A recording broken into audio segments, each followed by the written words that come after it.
الرحمن الرحیم نحمده ونصلی علی رسولہ الکریم اما بعد۔ کتاب آداب القضاۃ، قاضیوں اور ذمہ داروں، فیصلہ کرنے والوں کے آداب کا بیان۔ آداب یہ ادب کی جمع ہے۔ ادبتہ ادباً باب ضرب سے آتا ہے، جس کا معنی ہوتا ہے علمتہ ریاضۃ النفس و محاسن الاخلاق، یعنی نفس کی ریاضتیں اور محاسن اخلاق کو سکھانا، یہ ہے ادب۔ ادب کا اطلاق ہر اس ریاضت پر ہوتا ہے جو قابل ستائش ہو اور جس کے ذریعے انسان صاحب فضل و کمال بنتا ہو۔ بعض لوگوں نے ادب کی تعریف کی ہے، جیسے کہ ابن حجر عسقلانی علیہ الرحمہ نے، کہ ہر ایسے قول و فعل کو اپنانا جو قابل ستائش ہو۔ بعض لوگ کہتے ہیں ادب الاخذ بمکارم الاخلاق کو کہتے ہیں۔ بعض لوگ کہتے ہیں الوقوف مع المستحسنات۔ بعض لوگ کہتے ہیں اپنے سے بڑوں کی عظمت کرنا اور اپنے سے نچلے درجے لوگوں کے ساتھ رفق اور نرمی کا معاملہ کرنا۔ اور ایک قول یہ ہے کہ ادب ماخوذ ہے مأدوبتن سے، اور مأدوبتن کہتے ہیں الدعوت الی الطعام۔ ادب کو ادب اس لیے کہتے ہیں کہ اس کی طرف لوگوں کو بلایا جاتا ہے۔ قضات قاضٍ کی جمع ہے، من یقضی بین الخصمین، دو خصم اور دو فریق کے درمیان فیصلہ کرنے والا۔ اصل میں یہ دنیا ہے، اس میں آپسی تنازعات، بشری تقاضوں، نفسانی خواہشات اور اپنی اپنی ضرورتوں کی تقدیم و تاخیر کے لیے پیش آنا لازمی امر ہے۔ اب ایسے موقع پر جب کہ متخاصمین اور فریقین میں کوئی نزاع کی شکل اور صورت پیش آئے، کوئی تیسرا شخص ہونا چاہیے جو دونوں کے درمیان فیصلہ کرے، ورنہ ہر شخص اپنے آپ کو حق پرست اور حق پر ہی سمجھتا ہے۔ اگر دونوں فریق اپنے آپ کو حق پر سمجھ کر چلتے رہیں گے تو دنیا میں نزاعی شکلیں بڑھتی رہیں گی، خونہ مرکی ہوگی، اور دنیا قتل اور کشت و خون کا گہوارہ بن جائے گی۔ کوئی تو ہونا چاہیے جو اپنے اختیارات سے، جو اسے گورنمنٹ کی طرف سے دیے جائیں، انتظامی امور کی مصلحت کے پیش نظر صاحب حق کو اس کا حق دلائے، اور جو ظلم کر رہا ہے کسی بھی اعتبار سے اس کی زجر و توبیخ، منع و امتناع کرے۔ اس لیے شریعت اسلامیہ میں قاضی بنانا بہت اہم ہے۔ قضا کی مشروعیت کتاب، سنت اور اجماع سے ہے۔ کتاب اللہ ہمیں فرماتے ہیں اللہ پاک، یا داود انا جعلناک خلیفۃ فی الارض فاحکم بین الناس بالحق ولا تتبع الہوی فیضلک عن سبیل اللہ۔ دیکھیے آپ، اللہ فرماتے ہیں داؤد، ہم نے آپ کو روئے زمین پر خلیفہ بنایا۔ اب اس کا تقاضا یہ ہے، فا کا ترجمہ کر رہا ہوں، اس کا تقاضا یہ ہے کہ تم لوگوں کے درمیان ٹھیک ٹھیک فیصلہ کرو، اپنی خواہشات اور من کے تقاضے کے پیچھے مت پڑو، ورنہ یہ اتباع ہوا تم کو اللہ کے راستے سے بھٹکا دے گا۔ اور اسی طرح کتاب اللہ سے قضا ثابت ہے۔ اس کے لیے دلیل نمبر 2، وَأَنِ احْكُمْ بَيْنَهُمْ بِمَا أَنزَلَ اللَّهُ۔ دلیل نمبر 3، وَإِذَا دُعُوا إِلَى اللَّهِ وَرَسُولِهِ لِيَحْكُمَ بَيْنَهُمْ۔ یہاں نکتہ بلیغہ، عجیبہ، بدیعہ دیکھیے کہ دعو الی اللہ ورسولہ، لیحکما بینہم کہنے کے بجائے لیحکم بینہم کہہ کر منکرین حدیث کو بھی تھپڑ لگائی جا رہی ہے کہ حکم رسول، فیصلہ خداوندی ہے، تبھی تو دونوں کی طرف واحد کی ضمیر لوٹائی گئی ہے۔ دلیل نمبر 4، فلا وربک لا یؤمنون حتی یحکموک فیما شجر بینہم ثم لا یجدوا فی انفسہم حرجا مما قضیت ویسلموا تسلیما۔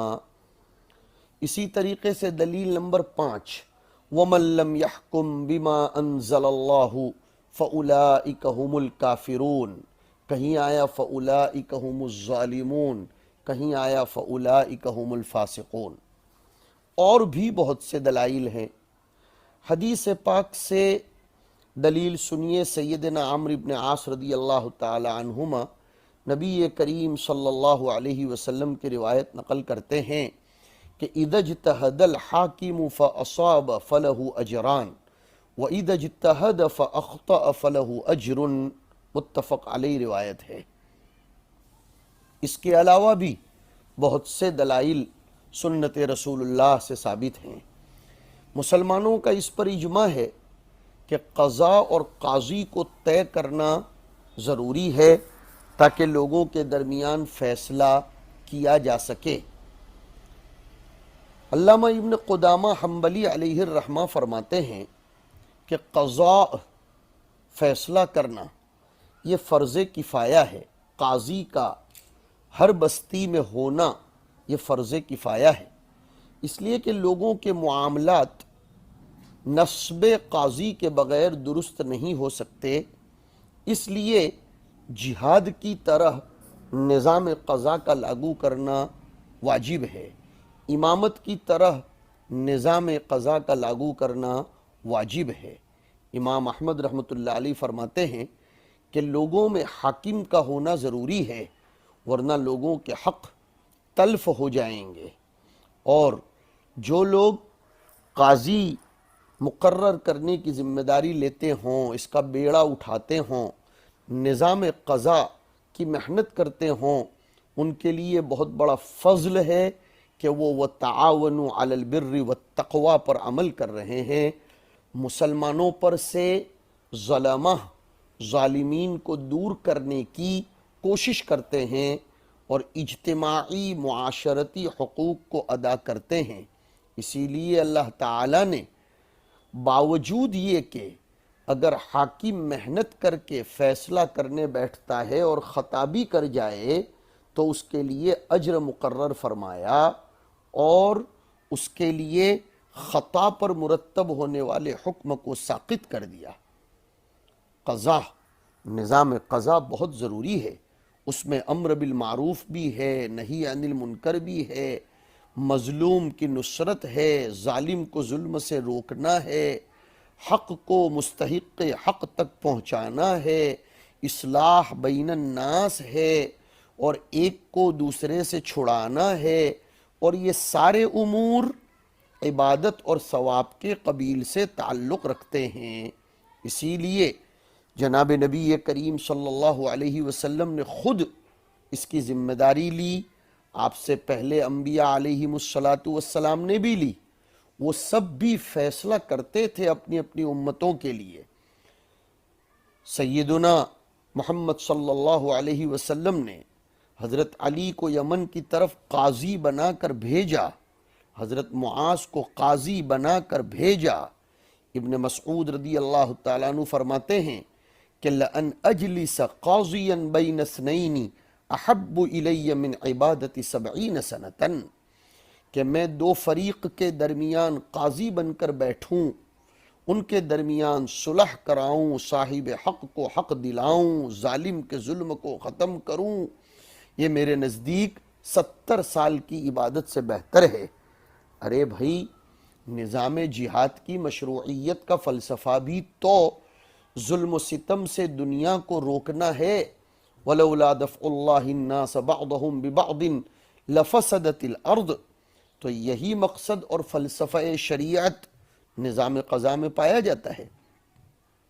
حضرت عقبہ ابن عامر رضی اللہ تعالیٰ عنہ فرماتے ہیں، دو فریق نبی کریم صلی اللہ علیہ وسلم کے پاس آئے اور حضور اکرم صلی اللہ علیہ وسلم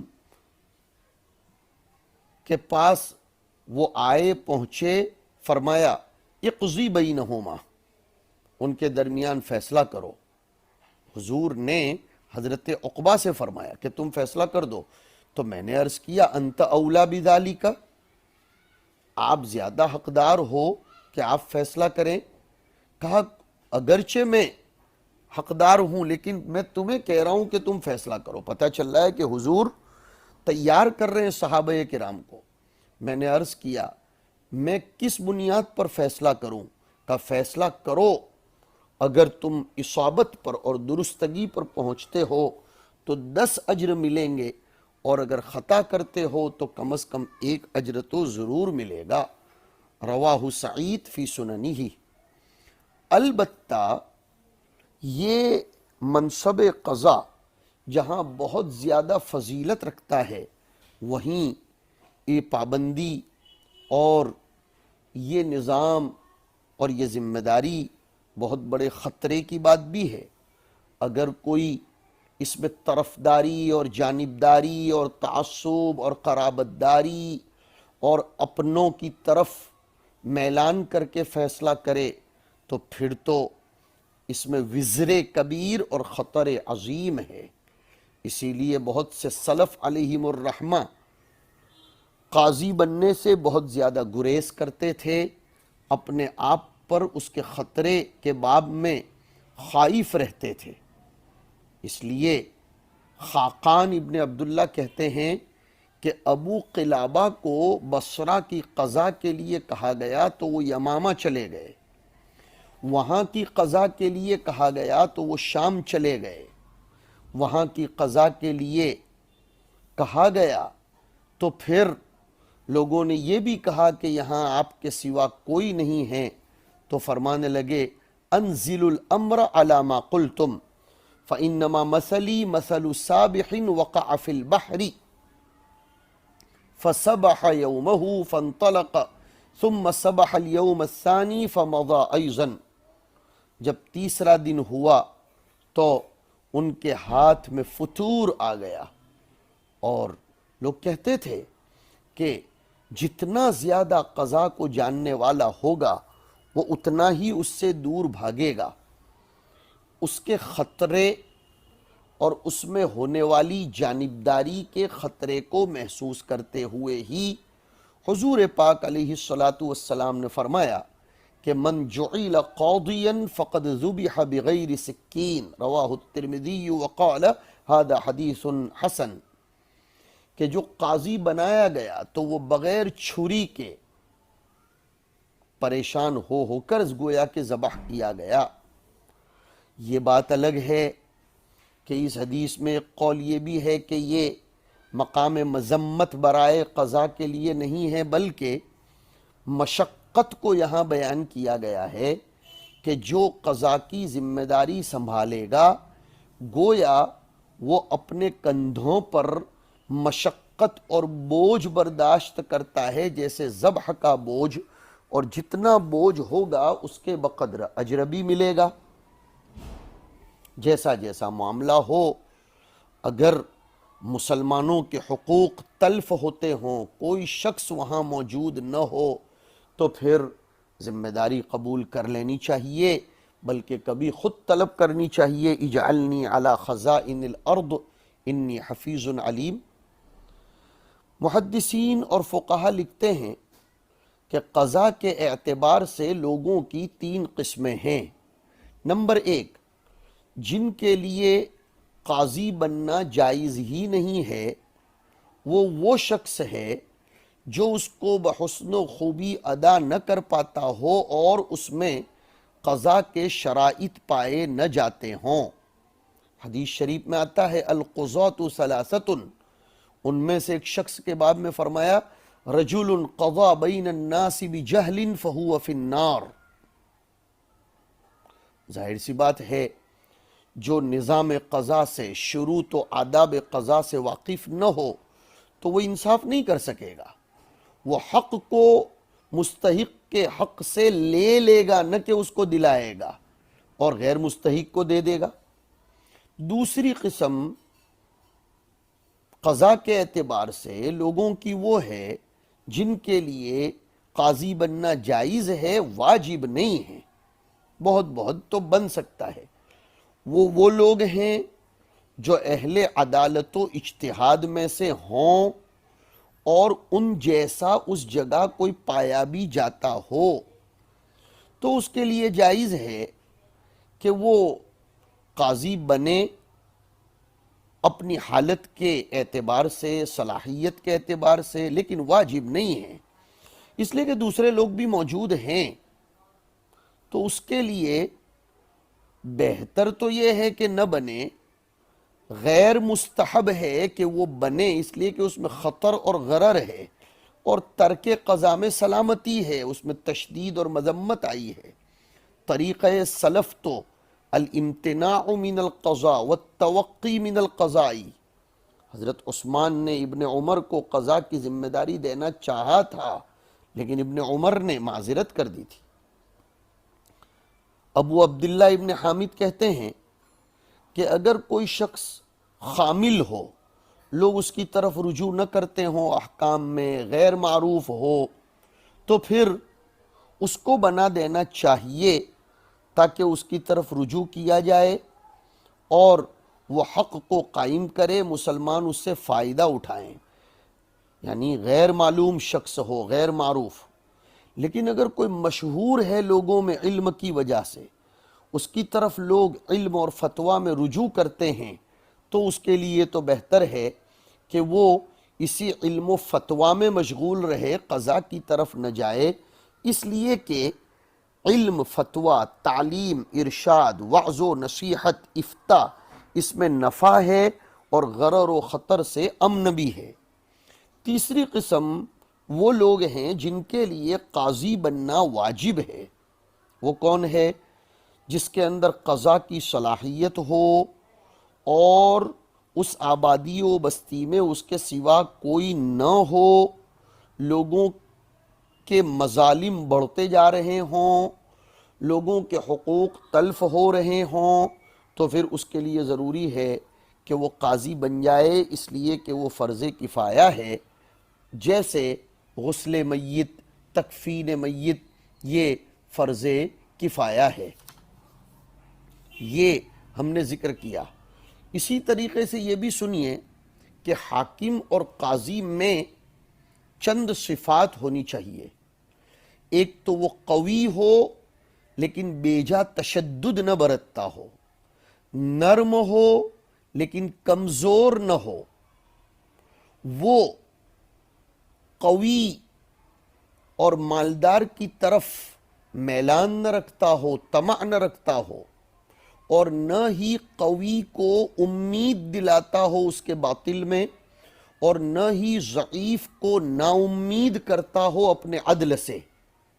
حلیم ہو، اطمینان کے ساتھ فیصلہ کرتا ہو، بیدار مغز اور سمجھدار ہو، دور اندیش ہو، چوکنا ہو، اس کے اعضاء رئیسیہ یعنی سمع و بصر صحیح و سالم ہوں، وہ اپنے علاقے کی زبانوں کو جانتا ہو، پاک دامن ہو، پرہیزگار ہو، طمع، مال کی محبت، ہدیوں کے میلان سے منزہ ہو، سچ بولنے کا عادی ہو، صاحب الرائے اور صائب الرائے دونوں ہو، اس کی زبان لب و لہجے میں نرمی بھی ہو جب وہ کسی کو اپنے قریب کرتا ہو، اور ہیبت بھی ہو جب وہ کسی کو ڈراتا ہو، اور وفا بھی ہو جب وہ کسی سے وعدہ کرتا ہو، جبار نہ ہو، سخت دل کا نہ ہو۔ حضرت علی رضی اللہ تعالیٰ عنہ فرماتے ہیں کہ مناسب نہیں ہے کہ قاضی قاضی بنے جب تک کہ اس میں 5 خصلتیں نہ ہوں: عفیف، حلیم، پہلوں کے حالات کے بارے میں جاننے والا، عقل مندوں سے مشورہ لینے والا، اور اللہ کے نظام کو قائم کرنے میں کسی ملامت کرنے والے کی ملامت سے نہ ڈرنے والا ہو۔ عمر ابن عبدالعزیز فرماتے ہیں کہ قاضی میں 7 خصلتیں ہونا ضروری ہیں، اگر ایک بھی نہیں ہے تو یہ بدنما دھبا ہو جائے گا۔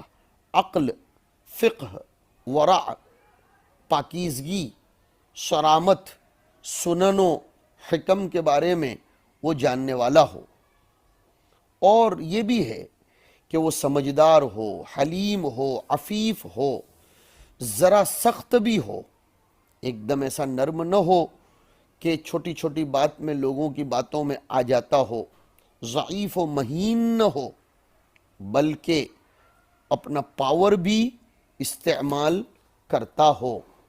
حضور اکرم صلی اللہ علیہ وسلم بڑے حکیم تھے، لیکن آپ نے اپنے صحابہ کے بارے میں کئی مرتبہ مشورے فرمائے۔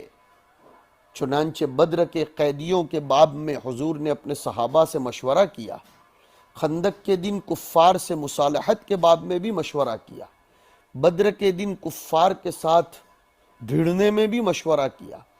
حضرت ابوبکر نے لوگوں سے مشورہ کیا جدہ کی وراثت کے باب میں، حضرت عمر نے مشورہ کیا دیت الجنین کے باب میں، حضرت عمر نے صحابہ سے مشورہ کیا شراب کے حد کے بارے میں۔ اور یہ بھی آتا ہے کہ حضرت عمر کے پاس تو صحابہ کی ایک بڑی جماعت تھی، جب کوئی اہم معاملہ پیش آتا حضرت عمر ان سے مشورہ کرتے۔ حضرت عثمان، علی، طلحہ، زبیر، عبد الرحمن ابن عوف رضی اللہ تعالی عنہم اجمعین۔ امام احمد فرماتے ہیں کہ جب سعد ابن ابراہیم کو مدینہ کی قضا کا منصب دیا گیا تو وہ قاسم اور سالم کے درمیان بیٹھ کر دونوں سے مشورہ کرتے تھے۔ محارب ابن دثار کو جب کوفہ کا قاضی بنایا گیا تو وہ حکم اور حماد کے درمیان بیٹھ کر مشورہ کرتے تھے۔ کیا بہتر ہو جائے اگر آج کل کے حکام و ذمہ دار بھی صحیح مشورہ والوں سے مشورہ کریں، غور و فکر کریں۔ کبھی کبھی مشاورت سے انسان متنبہ ہو جاتا ہے اور مذاکرے سے اس کو بھولی ہوئی چیزیں یاد آتی ہیں، اس لیے کہ تمام علوم، تمام شقیں اور مسئلے کے تمام پہلو کا احاطہ کرنا ہر ایک کے بس کی بات نہیں ہے۔ مشورے سے، مذاکرے سے وہ اصابت حق تک پہنچے گا۔ اور کبھی کبھی تو قاضی سے نچلے درجے کا آدمی بھی حادثے کی شقوں کی اتنی معرفت رکھتا ہے جتنا قاضی نہیں رکھتا، تو پھر جو قاضی کے مساوی ہو یا اس سے زیادہ ہو اس کا تو حال ہی کیا ہوگا۔ اس لیے ان سب چیزوں کو بھی دھیان میں رکھنا چاہیے۔ مشورہ استخراج ادلہ کے لیے ہوتا ہے، چنانچہ اہل علم و امانت سے مشورہ کیا جائے۔ جو اہل علم و امانت نہ ہوں تو پھر ان کے قول کا کوئی اعتبار نہیں ہوگا۔ سفیان فرماتے ہیں کہ وَلْيَكُنْ أَهْلُ مَشْوَرَتِكَ أَهْلَ التَّقْوَى وَأَهْلَ الْأَمَانَةِ۔ اور میں نے ذکر کیا کہ مشورہ استخراج ادلہ کے لیے، معرفت حق بالاجتہاد کے لیے ہوتا ہے۔ یہ چند ضروری باتیں تھیں جو میں نے کتاب آداب القضاة کے شروع میں ذکر کر دی۔ آگے پھر انشاءاللہ کتاب سے بڑھیں گے۔ وصلی اللہ علی النبی الکریم۔